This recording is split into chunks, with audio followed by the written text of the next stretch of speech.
كافيه دربة، حقيقة قهوتهم جدا ممتازة لا تفوتك، مضبطينها. أنا اليوم طبعا لأني أهتم في التصميم راح أتكلم عن التفاصيل اللي موجودة. طبعا دربة ما شاء الله مستخدمين الجسر الأبيض جدا جميل، إضافة حلوة. كذلك الإضاءة المعلقة، طبعا كراسي ما شاء الله، طاولات وكراسي، وكذلك كراسي عند الجدار.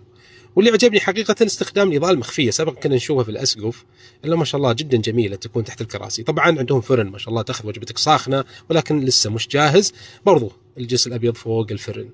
حقيقة أفكار حلوة. طبعا مستخدمين اليوتيوب الأسود، ما هو مكلف، عندهم جلسة فوق ومستخدمين اليوتيوب الأسود كحواجز، والستارة ما شاء الله تبارك الله، يعني احنا نستخدم أقمشة وغيرها جدا جميلة تكون من السقف إلى الأرض.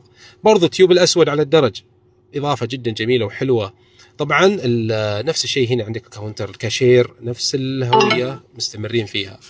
اللي عجبني حقيقة حتى عندك هنا بارتيشن ضايفين اللي هو تيوبات من الأسود، وطبعا المرايات ما شاء الله إضاءة مخفية، والمقاس المودرن. حقيقة أفكار حلوة الواحد يمدي يستفيد منها ويطبقها في المحل الخاص فيه.